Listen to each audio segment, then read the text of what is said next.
And straight at it. Thank you. Morning, y'all. Right, heading to Torquay Golf Club. Me and Dan are going to do a bit of strokes gained filming on 9 holes. We're also going to talk about how long does it take to make a swing change. So when you're trying to change your swing, change your ideas, people, you know, there's a crossover period. Is it instant? How should you persevere? Should you keep going with it? Like, how long does it take? Let's have a discussion. Should be fun.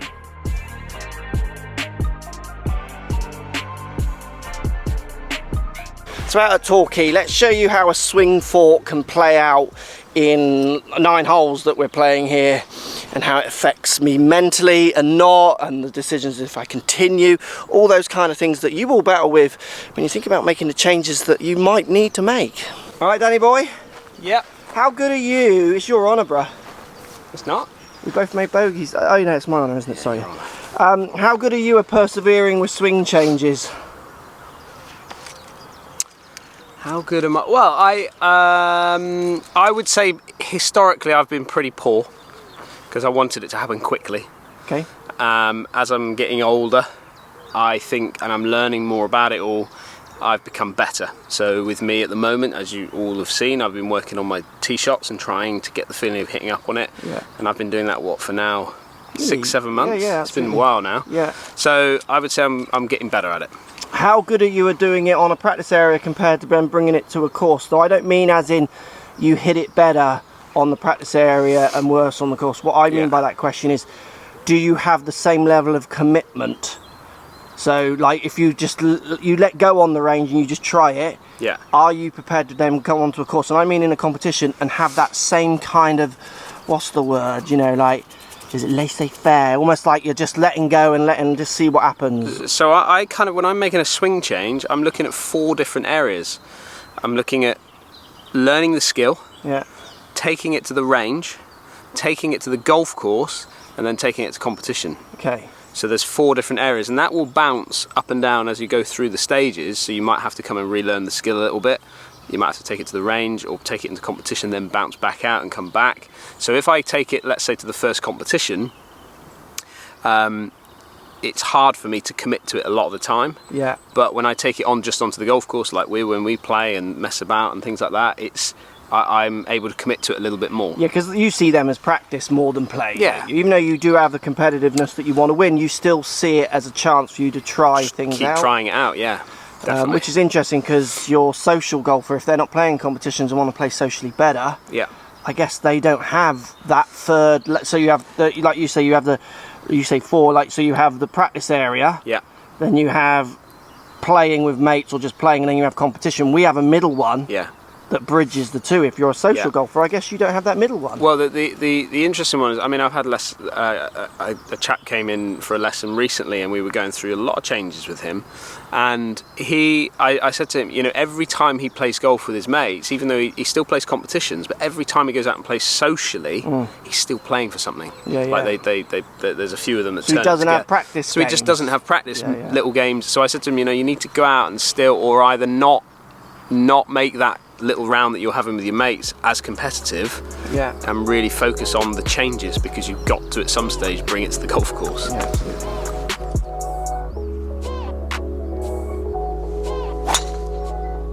Yeah, great shape. That's perfect for this hole. So for me, I was always very good and enjoyed taking swing feelings, thoughts to the course. Like, I wanted them on the course when I was playing. I didn't want to just swing freely. I wanted a thought, some way of controlling it. So I've always been very good at just letting go.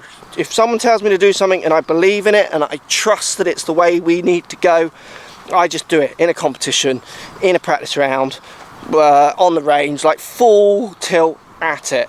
And my experience of students who are a bit more that way, they definitely learn quicker. But again, everyone needs their own process. Oh, just that starting position still too far or too straight. Yeah, it's a pull draw, that. I need to go the other way, turn more, and then try and get that way more. Yeah.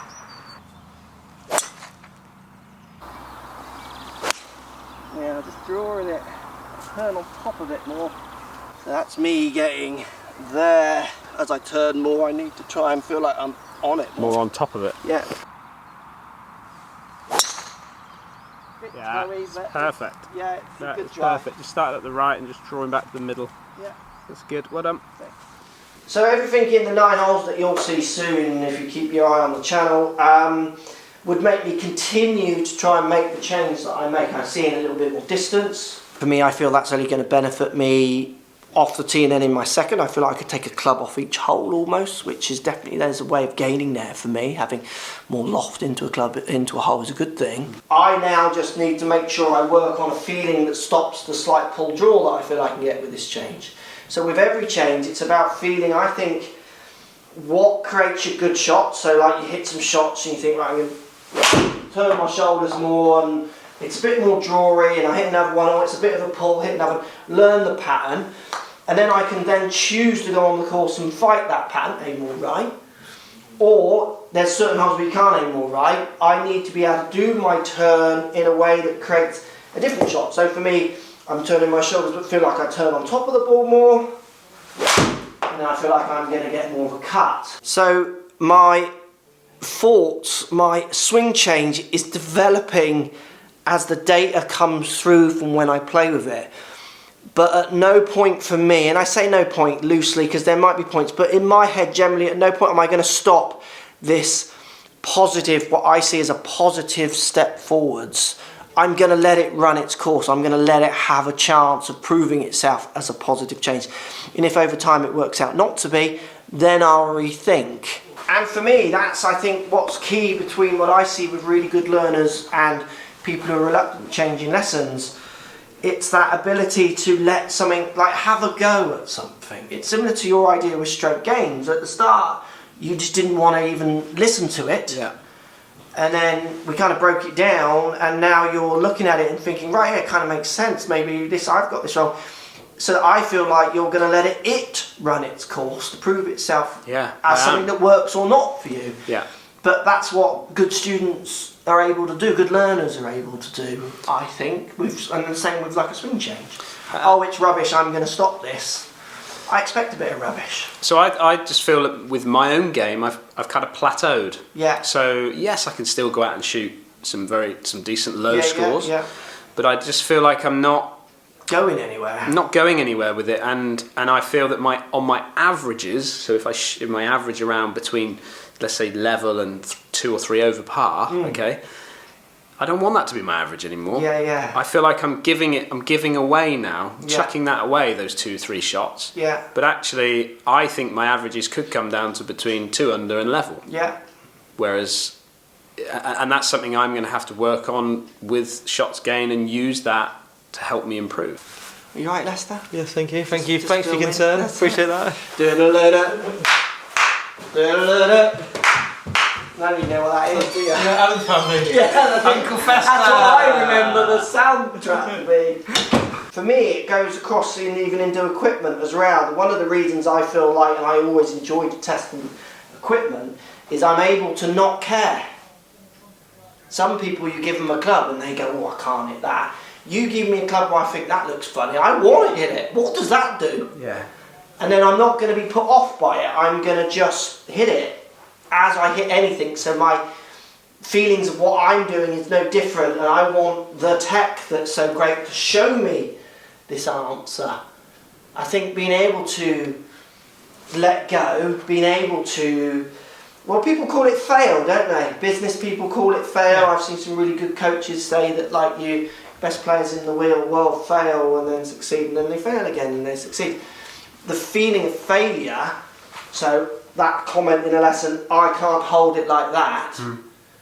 Like that phrase, I always, when you get that in a lesson, I always think that's crazy. Like I got to a point where I was so confident, my diary's full, I'm happy with what I'm saying, because you know what it's like as a coach. You start like finding your way, and then you build confidence knowing that you're making changes.